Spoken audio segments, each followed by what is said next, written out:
Assalamualaikum warahmatullahi wabarakatuh.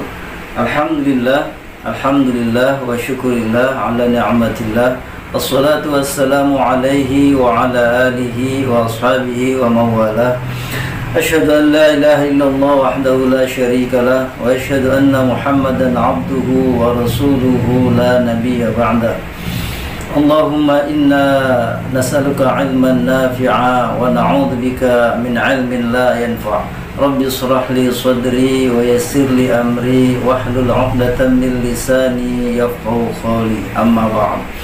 Ma'asyiral muslimin, sahabat Sinawur rahimani wa rahimakumullah. Pada kesempatan kali ini insyaallah kita akan melanjutkan membacakan kitab Adabul Muslim fil Yaumi wal Laila.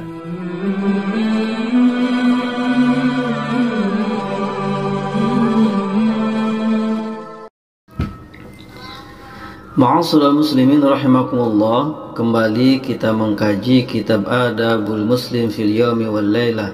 Alhamdulillah kita sudah sampai pada bab yang ke-18, yaitu Adabul Janazah wa Ta'ziyah. Kali ini kita sudah sampai pada bagian yang kedua dari adab terhadap jenazah dan ta'ziyah. Yang pertama, al-isra' fi tajhizil janazah wa dafniha takhfifan ala ahliha wa rahmatan bihim.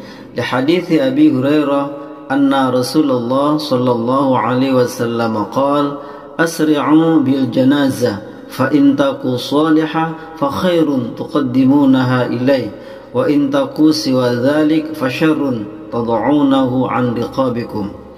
Yang pertama, segera merawat jenazah dan mengebumikannya untuk meringankan beban keluarganya dan sebagai rasa belas kasih terhadap mereka. Sahabat Abu Hurairah radhiyallahu anhu di dalam hadisnya menyebutkan bahwasanya Rasulullah shallallahu alaihi wasallam telah bersabda, segeralah di dalam mengurus jenazah, sebab jika amal-amalnya soleh maka kebaikanlah yang kamu berikan kepadanya, dan jika sebaliknya maka keburukanlah yang kamu lepaskan dari pundakmu. Hadis riwayat Al-Bukhari wa Muslim. Ma'asyiral muslimin rahimakumullah, hadis ini menjelaskan kepada kita bahwa kita disunahkan untuk menyegerakan untuk mengurus jenazah. Ada dua sebab yang disebutkan dalam hadis ini. Yang pertama adalah jika amal-amalnya baik, maka sebenarnya kita menyegerakan sang mayit itu bertemu dengan amal-amal kebaikannya, ya, menyampaikannya kepada taman-taman surga, yakni kuburan, karena kuburan bisa menjadi taman-taman surga bagi hamba-hamba Allah yang soleh. Kemudian yang kedua, jika amalnya sebaliknya atau amalnya tidak soleh itu ya, maka keburukanlah yang kalian lepaskan dari pundakmu. Artinya apa? Artinya jika orang itu jahat, suka mengganggu orang ya, maka ketika ia wafat, maka sebenarnya keburukan-keburukan itu yang kita lepaskan dari diri kita. Artinya kita terlepas dari gangguan dia, sebagaimana yang sudah kita sebutkan di dalam video sebelumnya. Kemudian yang kedua, adamul buka bisautin alin wa adamun nuwah wan nadab wa syaqqul juyub liqaulihi sallallahu alaihi wasallam laisa minna man latamal khudud wa syaqqal juyub wa da'a bid'awal jahiliyah. Tidak menangis dengan suara yang keras, tidak meratapinya dan tidak merobek-robek baju, karena Rasulullah Shallallahu Alaihi Wasallam telah bersabda, bukan golongan kami orang yang memukul-mukul pipinya dan merobek-robek bajunya dan menyerukan kepada seruan jahiliyah. Hadis riwayat Al-Imam Al-Bukhari. Ma'asyiral muslimin, hadis ini menjelaskan kepada kita bahwa ketika kerabat, saudara, tetangga, atau siapapun orang dekat kita yang Allah panggil atau meninggal dunia, maka kita dilarang untuk menangis dengan suara yang keras, apalagi meraung-raung kemudian meratapinya. Nah, orang biasanya ketika meraung-raung, meratapinya, kemudian emosional gitu ya, maka bisa jadi dia bisa merobek-robek bajunya atau memukul kepala, memukul pipi dan lain sebagainya. Itu dilarang oleh Rasulullah Shallallahu Alaihi Wasallam. Kalau menangis seperti biasa, meneteskan air mata, itu wajar, manusiawi, karena kita mencintai kerabat kita yang saat itu meninggal dunia. Jadi kita dilarang untuk menangis dengan suara yang keras atau meraung-raung dan meratapinya. Wallahu a'lam. Kemudian yang ketiga, yustahabbu murafaqatul janazah hatta tudfan, liqalihi sallallahu alaihi wasallam, man syahidal janazah hatta yusalli 'alaiha falahu qiratun, wa man syahidaha hatta tudfan falahu qiratan. Qila wa mal qiratan? Qala mithlul jabalain al-'azimain. Yang ketiga, disunnahkan mengantar jenazah hingga dikubur.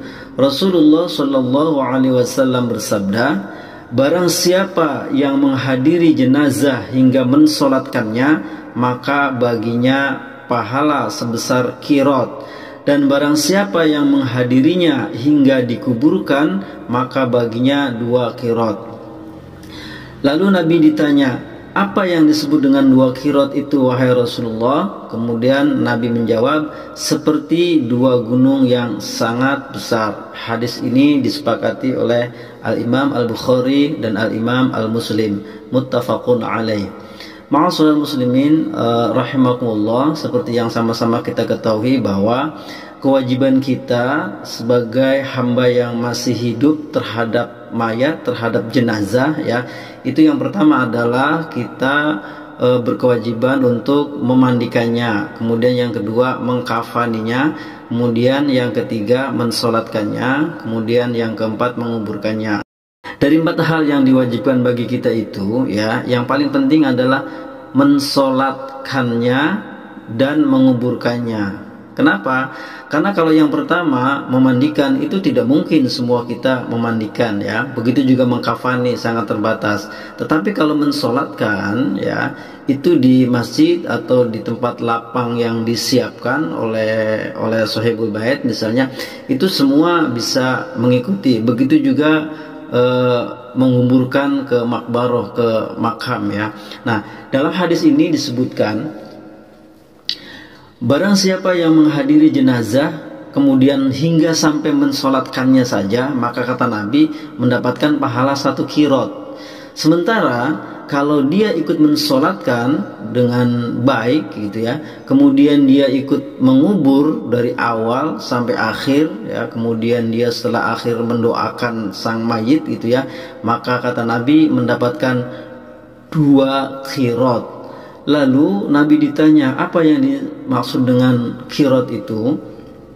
Yang dimaksud dengan qiroton, 2 qirot itu adalah seperti 2 gunung yang sangat besar. Subhanallah. Jadi mari apabila ada tetangga kita, sahabat kita, kerabat kita yang meninggal dunia, yang wafat, mari kita hadir bertakziah untuk menghiburnya ya. Hadiri di tempat sholatnya, kemudian hadiri juga tempat penguburannya, kemudian doakan. Mudah-mudahan kita semua mendapat keberkahan dari Allah Subhanahu wa ta'ala.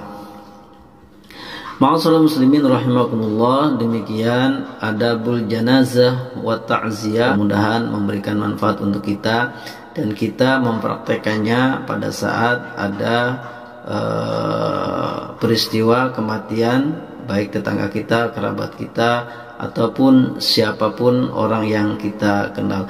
Wallahu a'lam bishawab. Al-'afwu minkum. Wassalamu alaikum warahmatullahi wabarakatuh.